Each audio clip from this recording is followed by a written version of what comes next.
Benitue, Benitue, Benitue, Benitue, Banuni, Benitue, Banuni, Benitue, Banuni, Benitue, Banuni, Benitue, Banuni, Benitue, Banuni, Nakambile Beja, Dibeicho, Nakambile Beja, Dibeicho. Kokomon. That song reminds me of my first trip to Ghana, West Africa. My first trip to the motherland. Do you remember that journey? Oh yes. It was 21 rains ago. We flew from San Francisco all the way to London. Another 7 hours across the Sahara Desert to Accra, Ghana. And when we arrived, my family was there. People we don't know screaming, Akwaba, Akwaba, Akwaba. That was the most wonderful thing. It was as if everybody was waiting for us. It was before 9/11, before the people were locked out of the airport. So everybody came and everybody said, Akwaba, welcome, welcome, welcome. I felt like they were all there to see me. Yes, and actually it was the month of August. It was after the big rains. And it was the homework season. Oh, I remember that trip. You know, it offered great learning for me as the founder, one of the founders of the Attitudinal Healing Connection in West Oakland. It really marked and deepened my understanding of what we must do. I remember that we had a long list of things we were going to do, but the most important trip I wanted to make was to Elmina Castle. It's also known as the slave dungeon. And as a Black American, I needed to go there. And we took a day to rest and relax.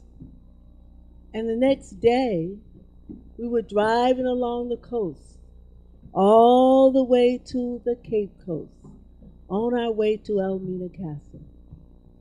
Elmina Castle, you got there, and we got out of our car. It was beautiful boats, colorful boats. The people were there. They were greeting us. They were friendly. They were warm. They were welcoming.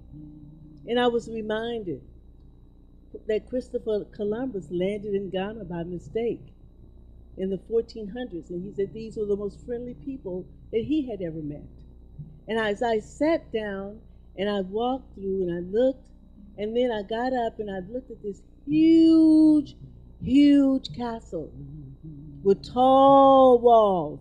And on top of the walls, there were guns, cannons that were put there in the 14th, 15th century. And as I walked through the gates of the castle, there was a church there. And on top of the steeple of the church was the 27th Psalms that read, "For God is my Savior and my salvation. Whom shall I fear?"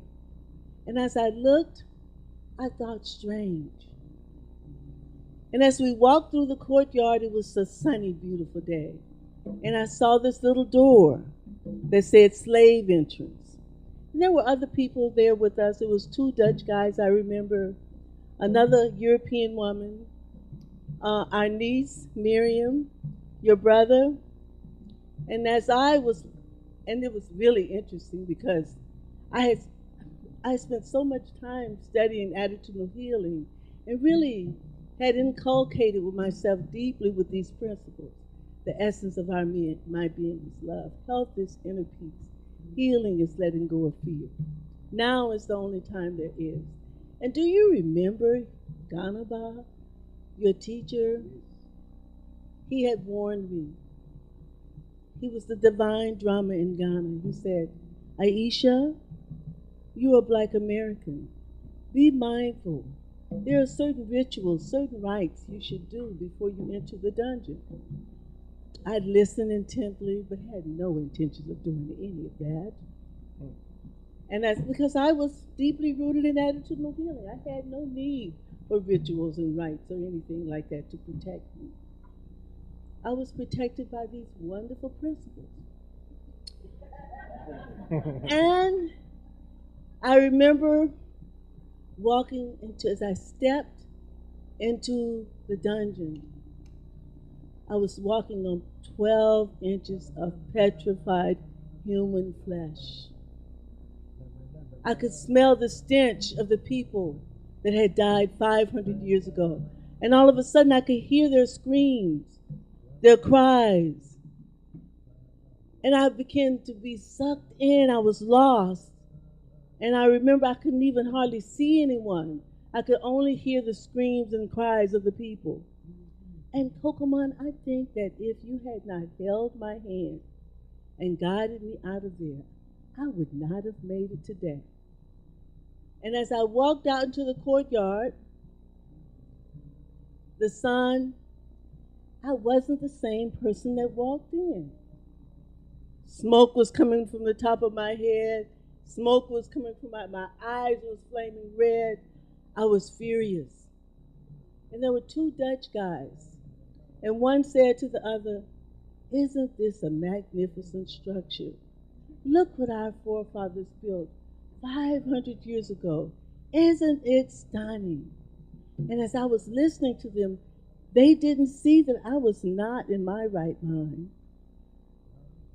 I looked at one of them and I said, "How dare you talk about this structure and it holds such atrocities?" And he looked at me and he said, "Madam, you don't have to be here." And as he said that, I began to lunge at him. And my hands, I reached out and I was going after his neck. And I was going to kill him. And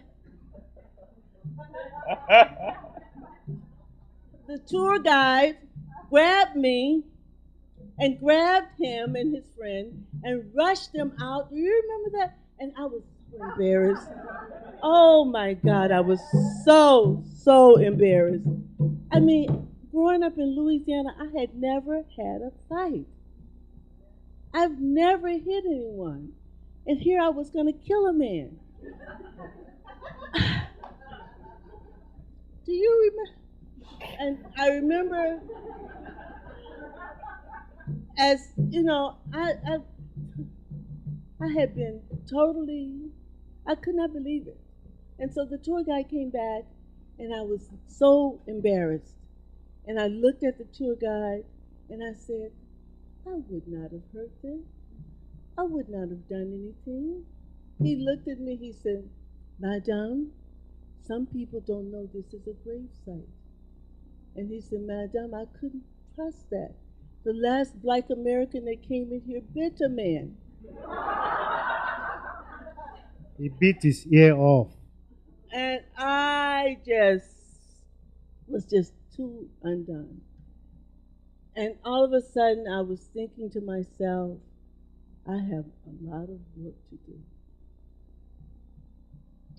So as we went home and I rested, and the next day, Atukwe came.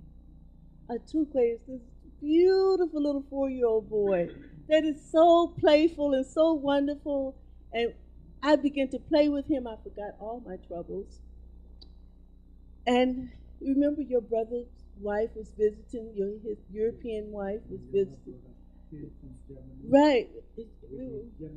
We were enjoying ourselves and really having a good time. And Atukwe had us laughing. It's nothing like a 4-year-old to really bring joy And so he went home, and the next day his mother came over. And when his mother came right up to me and she said, "I came to meet you." And I said, "Oh, great." I was excited. She said, "Atukwe was here." Yes. I said, "Yes, Atukwe is wonderful." She said, "Atukwe said there were two white women in the compound. One had black skin and the other one had white skin." And I said, "Oh my God." I I said, "I am not a white woman." And then I spent the rest of my time with her explaining why and the atrocities and the biases, all the things I experienced as that black people had experienced in America. She didn't quite understand me, but she listened. And I spent the next 3 weeks in Ghana. You were telling everybody you are not a white woman. Before they even ask Aeeshah any question. So, at the end of my trip, I was on the airplane. I was flying back and I was sitting and I was thinking about my trip to Ghana and all the learning I had. But the most important thing that came to mind was Atukwe, the 4-year-old boy. He had really, really helped me to see that he wasn't looking at my skin or he was looking at my essence, that I am an American. And as an American, I am white. And as an American, that's who I am. That's my culture.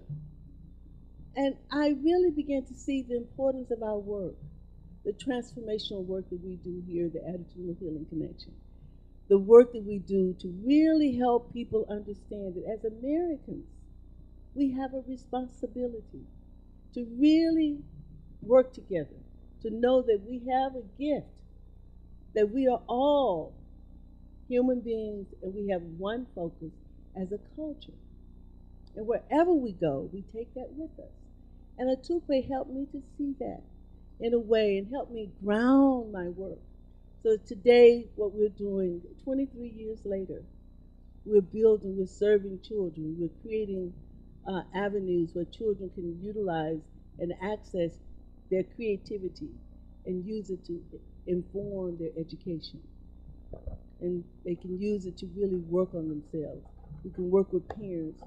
Our work is informed because we really can focus on collective impact, that we can all work together, and we can all bring change, and that we can be the change we want to see, and that as a human being, that is the work that we all need to focus on, is how to become more fully human. And that is our story. Thank you.